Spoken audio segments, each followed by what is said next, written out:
இன்றைய இறைவார்த்தை. இறைவாக்கினர் பாருக் நூலில் இருந்து வாசகம். இஸ்ரேலின் புகழை நிலைநாட்டும் என் மக்களே, வீறு கொள்வீர். நீங்கள் வேற்றினத்தாரிடம் விற்கப்பட்டது உங்கள் அழிவிற்காக அன்று. நீங்கள் கடவுளுக்கு சினமூட்டியதால் தான் பகைவரிடம் ஒப்படைக்கப்பட்டீர்கள். கடவுளை விடுத்து பேய்களுக்கு பலியிட்டதால் உங்களை படைத்தவருக்கு சினமூட்டினீர்கள். உங்களை பேணி காத்து வந்த என்றுமுள்ள கடவுளை மறந்தீர்கள். உங்களை ஊட்டி வளர்த்த எருசலேமை வருத்தினீர்கள். கடவுளின் சினம் உங்கள் மீது வர கண்டு எருசலேம் கூறியது, சீயோனின் அண்டை நாட்டவரே கேளுங்கள், கடவுள் எனக்கு பெருந்துயர் அனுப்பியுள்ளார். ஏனெனில் என்றுமுள்ளவர் என் புதல்வர் புதல்வியர் மீது சுமத்திய அடிமைத்தனத்தை நான் கண்டேன். மகிழ்ச்சியோடு நான் அவர்களை பேணி வளர்த்தேன், ஆனால் அழுகையோடும் துயரத்தோடும் அனுப்பி வைத்தேன். நானோ கைம்பெண், எல்லாராலும் கைவிடப்பட்டவள். என் பொருட்டு யாரும் மகிழ வேண்டாம். என் மக்களின் பாவங்களை முன்னிட்டு நான் தனிமையில் விடப்பட்டுள்ளேன். ஏனெனில் அவர்கள் கடவுளின் சட்டத்தை விட்டு விலகி சென்றார்கள். என் மக்களே, வீறு கொள்வீர், கடவுளை நோக்கி கூக்குரலிடுவீர். இத்துயரங்களை உங்கள் மீது அனுப்பி வைத்தவர் உங்களை நினைவு கூர்வார். கடவுளை விட்டு அகன்று செல்வதில் முன்பு நீங்கள் முனைந்து நின்றீர்கள். அதைவிட பன்மடங்கு ஆர்வத்துடன் அவரை தேடும் பொருட்டு இப்பொழுது அவரிடம் திரும்பி வாருங்கள். ஏனெனில் இக்கேடுகளை உங்கள் மீது வர செய்தவரே உங்களுக்கு முடிவில்லா மகிழ்ச்சியையும் மீட்பையும் அருள்வார். இது ஆண்டவர் வழங்கும் அருள்வாக்கு. இறைவா, உமக்கு நன்றி. இன்றைய தினத்துக்கு உரிய நற்செய்தி வாசகம்.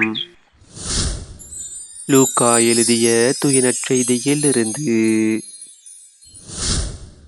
அக்காலத்தில் அனுப்பப்பட்ட 72 பேரும் மகிழ்வுடன் திரும்பி வந்து, ஆண்டவரே, உமது பெயரை சொன்னால் பேய்கள் கூட எங்களுக்கு அடிபணிகின்றன என்றனர்.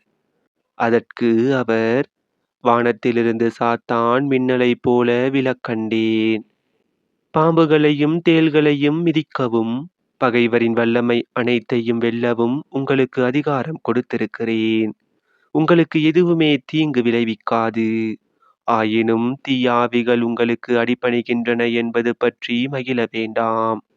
மாறாக உங்கள் பெயர்கள் விண்ணகத்தில் எழுதப்பட்டிருக்கின்றன என்பது பற்றியே மகிழுங்கள் என்றார். அந்நேரத்தில் இயேசு தூய ஆவியால் பேருவகை அடைந்து, தந்தையே, விண்ணுக்கும் மண்ணுக்கும் ஆண்டவரே, உம்மை போற்றுகிறேன். ஏனெனில் ஞானிகளுக்கும் அறிஞர்களுக்கும் இவற்றை மறைத்து குழந்தைகளுக்கு வெளிப்படுத்தினீர். ஆம் தந்தையே, இதுவே உமது திருவுளம் என்றார். என் தந்தை எல்லாவற்றையும் என்னிடத்தில் ஒப்படைத்திருக்கிறார். தந்தையை தவிர வேறு எவரும் மகனை அறியார். தந்தை யார் என்று மகனுக்கு தெரியும். மகன் யாருக்கு வெளிப்படுத்த விரும்புகிறாரோ அவருக்கும் தெரியும். வேறு எவரும் தந்தையை அறியார் என்று கூறினார். பின்பு அவர் தம் சீடர் பக்கம் திரும்பி அவர்களிடம் தனியாக, நீங்கள் காண்பவற்றை காணும் வாய்ப்பு பெற்றோர் பேறு பெற்றோர். ஏனெனில் பல இறைவாக்கினர்களும் அரசர்களும் நீங்கள் காண்பவற்றை காண விரும்பினார்கள், ஆனால் அவர்கள் காணவில்லை. நீங்கள் கேட்பவற்றை கேட்க விரும்பினார்கள், ஆனால் அவர்கள் கேட்கவில்லை என நான் உங்களுக்கு சொல்கிறேன் என்று கூறினார். இது நம் கிறிஸ்து இயேசு வழங்கும் வாழ்வு தரும் நற்செய்தி. கிறிஸ்துவே, உமக்கு புகழ்.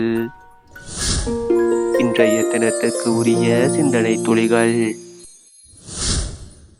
13ஆம் நூற்றாண்டின் தொடக்க காலத்தில் திரு அவையை ஏழைகள் பக்கம் மடைமாற்றம் செய்தவர் ஏழைகளின் தோழரான அசிசி நகரத்து புனித பிரான்சிஸ்.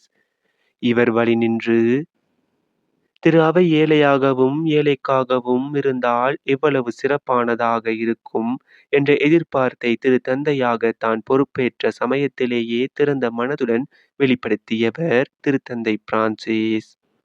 படைப்புலகில் உள்ள அனைத்தோடும் மனிதர் ஒரு குடும்பம் போல உறவு கொள்ள வேண்டும் என்று தனது படைப்புகளின் கவிதை வழியாக அழைப்பு விடுத்தவர் அசிசி நகரத்து புனித பிரான்சிஸ். இறைவனுக்கு உரிய மன்னக உறைவிடமாக விண்முட்டும் பேராலயங்களை கட்டி திரு அவை அழகு பார்த்த காலத்தில் இயேசுவின் பிறப்பு எளிய குடிசையில் நிகழ்வதாக வடிவமைத்த துணிவு ஏழை பங்காளன் அசிசி நகரத்து புனித பிரான்சிஸை தவிர வேறு யாருக்கு வரும்?